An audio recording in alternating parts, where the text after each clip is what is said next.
आज का सवाल है, जब इंडिया के इलेक्शन की बात आती है तो वोटर टर्नआउट का मतलब क्या है, और क्या ये सच है कि विदेशी ताकत जैसे अमेरिका ने इसमें अपना हाथ दिखाया था। एक बड़ा खुलासा होने वाला है जो आपकी होश उड़ा देगा।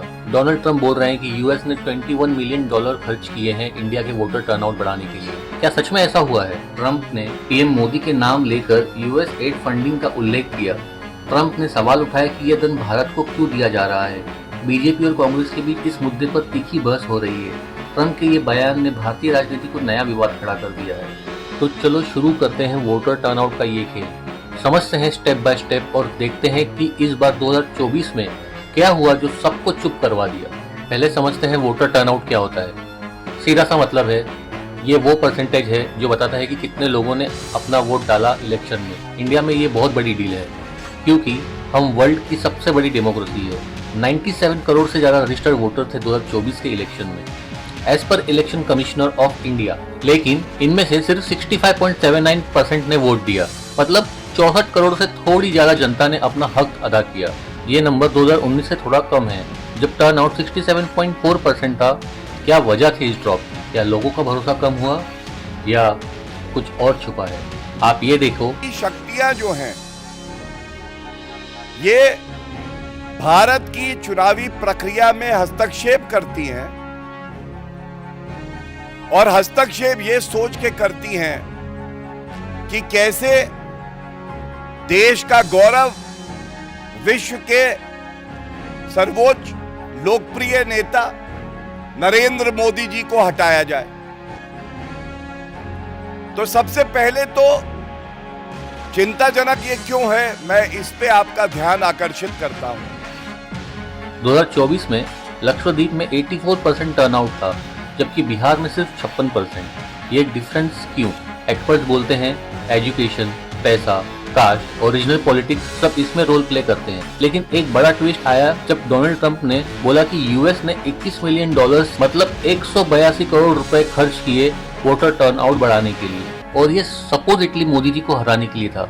ये बात कितनी सच है, चलो इसकी गहराई में जाते हैं। अब सुनो ये बड़ा बॉम्ब। ट्रंप ने मायामी में एक समिट पे कहा यूएस ने $21 मिलियन दिए इंडिया के वोटर टर्नआउट के लिए। ये एक किकबैक स्कीम थी। Participatory political process in Moldova, and $21 million going to my friend Prime Minister Modi in India for voter turnout.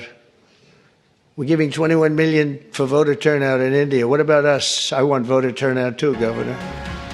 BJP ने तुरंत कांग्रेस पे अटैक किया, बोला कि ये विदेशी साजिश थी मोदी जी के खिलाफ। India is an independent sovereign nation. संप्रभुता भारत की हमारे अंदरूनी मामले में कोई विदेशी ताकत क्यों हस्तक्षेप करेगी? और यह और चिंताजनक तब हो जाता है जब कांग्रेस पार्टी नेता प्रतिपक्ष राहुल गांधी, जो कि संविधान की शपथ लेते हैं, वो देश विरोधी गतिविधियों में संलिप्त पाए जाते हैं। बीजेपी लीडर अमित मालविया ने एक्स पे लिखा, ये एक्सटर्नल इंटरफेरेंस है और इसका फायदा किसको मिला? कांग्रेस ने जवाब दिया, ये सब बकवास है। पिछले एक हफ्ते से एक कहानी चलाई जा रही है कि यूएस एड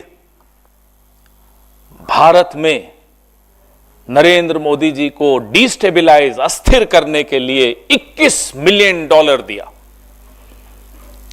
भाई कहां है आपके डोवल साहब? कहां है आपकी आईबी? कहां है आपकी रॉ? ये तो विश्व गुरु हैं। ये तो यूक्रेन से लेकर और पता नहीं कहां पूरे विश्व में जाकर तिकड़मे लगाते हैं। कभी सुनते हैं विदेशों में कुछ कर दिया कांड, कई कई तिकड़मे लगा रहे होते हैं। तो जब इतनी तिकड़मे आप विदेशों में लगाते हो, आपके देश में $21 मिलियन आया, तो ये तो आपके चेहरे पे तमाचा है। क्यों आने दिया आपने? फिर बोलते हैं नहीं नहीं नहीं नहीं, 2012 में जब यूपीए की सरकार थी तब आया था। तो 14 का रिजल्ट जो आपका पक्ष में आया, क्या आप उस पैसे से जीते? जब हम रोज इनसे हम सवाल पूछते हैं फिर गोल पोस्ट बदल देते हैं। लेकिन सच क्या है, इंडिया टुडे और इंडियन एक्सप्रेस ने इसकी जांच की और ये निकला ये $21 मिलियन इंडिया के लिए नहीं बल्कि बांग्लादेश के इलेक्शन के लिए था यूएस एड के थ्रू। हाँ दोस्तों, गलतफहमी हुई। 2001 से 2024 तक यूएस एड ने इंडिया को $2.9 बिलियन दिए, लेकिन वोटर टर्नआउट के लिए डायरेक्ट फंडिंग का कोई प्रूफ नहीं। Farmer election commissioner chief SY Qureshi ने भी कहा, मेरे टाइम पे ऐसा कोई पैसा नहीं आया। तो ये ट्रम्प का दावा थोड़ा एग्जैजरेटेड लग रहा है। ये पैसा बांग्लादेश गया, ये $21 मिलियन यूएस एड का बांग्लादेश के एनजीओस को गया। अब वो क्यों गया वो बांग्लादेश जाने और यूएस एड जाने।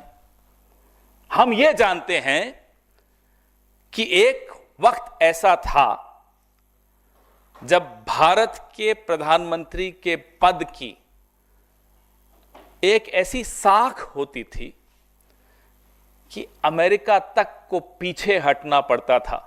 मैं बांग्लादेश 1971 की बात कर रहा हूं। लेकिन ये सवाल बनता है, अगर ऐसा नहीं हुआ तो वोटर टर्नआउट क्यों घटा? क्या लोगों को लगता है वोट डालने से कुछ बदलेगा नहीं, या फिर हीट वेव, लंबी लाइंस और अर्बन अपाती ने रोक दिया? स्टैटिस्टिक के मुताबिक 2024 में टर्नआउट थोड़ा कम हुआ, लेकिन मोदी जी की जीत फिर भी भारी रही। एक तरफ बीजेपी बोल रही है कि ये फॉरेन इंटरफेरेंस का नाकाम प्रयास था और दूसरी तरफ कांग्रेस कह रही है कि ये प्रोपेगेंडा है। लेकिन असली बात यह है, इंडिया की जनता ने अपनी ताकत दिखा दी, लेकिन छोटी सी कमी को इग्नोर नहीं कर सकते। 33 करोड़ लोगों ने वोट ही नहीं दिया। ये डेमोक्रेसी के लिए एक वार्निंग है या नॉर्मल ट्रेंड? वोटर टर्नआउट घटने का मतलब डेमोक्रेसी कमजोर नहीं हुई, लेकिन ये दिखाता है कि चैलेंजेस है। लेकिन ये कंट्रोवर्सी दिखाती है कि जियोपॉलिटिक्स और इलेक्शन का कनेक्शन कितना कॉम्प्लिकेटेड है। ट्रम्प का ये दावा गलत निकला, लेकिन इंडिया यूएस रिलेशनशिप पे थोड़ी सी टेंशन जरूर आई। तो दोस्तों, ये थी वोटर टर्नआउट की कहानी, एक छोटा सा नंबर जो डेमोक्रेसी का फ्यूचर डिसाइड करता है।